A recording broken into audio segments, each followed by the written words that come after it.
아프리카 돼지열병이 국내에서 발생한 지 오늘로 사흘째입니다.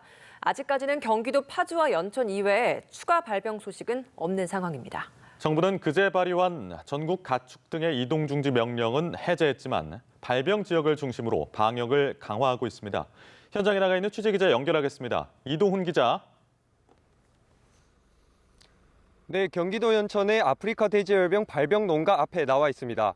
경기도 파주와 연천의 확진 사례에 이어 아직까지는 다행히 의심 사례가 신고되지는 않고 있습니다.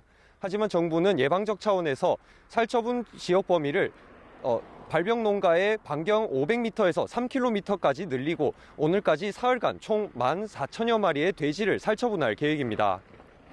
정부는 신속하고 단호하게 조치해야 조기에 확산을 막을 수 있다는 입장입니다. 정부는 그제 파주 농가 확진 판정 이후 전국에 내린 일시 이동 중지 명령을 오늘 오전 6시 반 해제했습니다. 이에 따라 돼지 농장에 사람과 차량 등이 드나들 수 있게 됐는데요. 일시 이동 중지에 따라 출하를 미뤘던 물량이 공급되면서 돼지고기 가격 또한 빠르게 안정될 것이라고 정부는 예상하고 있습니다. 하지만 돼지열병이 발생한 지역에서 다른 지역으로 돼지를 반출하는 것은 계속 금지됩니다. 경기도와 인천은 24일 낮 12시까지, 경기 북부 등 6개 중점 관리 지역은 다음 달 8일 12시까지 다른 시도로 돼지를 반출할 수 없게 됩니다. 이렇게 전국의 이동 중지 명령은 해제됐다고 해도 경기 북부 지역에서는 아직 아프리카 돼지열병 확산 위험 여전할 것 같은데 정부 대응은 어떻게 이루어지고 있습니까?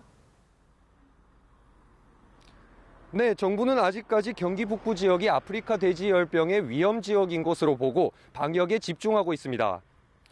아프리카 돼지열병은 공기가 아닌 직접 접촉을 통해 감염되는 것으로 알려졌는데요. 이 때문에 경기 북부를 중심으로 확산 차단 방역에 힘쓰고 있습니다. 정부는 돼지열병이 발생한 경기도 파주와 연천을 포함해 철원과 포천, 김포, 동두천 등 북한과 가까운 6개 시군을 중점관리 지역으로 지정했는데요. 이들 지역에서는 442개의 양돈 농장이 돼지 70여만 마리를 키우고 있습니다. 방역이 뚫릴 경우 큰 피해가 생길 수 있는데요. 정부는 이 지역에 돼지를 이동할 경우 반드시 시군에 신청해 공중방역수의사로부터 임상검사를 받은 뒤 출하하도록 했습니다.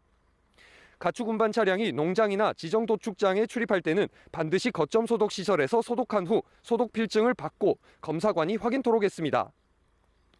특히 이들 지역에서는 소독 차량을 총동원해 방역이 이뤄지고 있는데요. 중점관리 지역은 다른 지역의 4배인 농가당 40포의 생석회를 공급해 소독하도록 했습니다. 또 치료 목적 외에는 돼지 접촉이 많은 돼지 임신 진단사나 수의사 등의 축사 출입도 3주간 제한됐습니다. 지금까지 경기도 연천군에서 연합뉴스TV 이동훈입니다.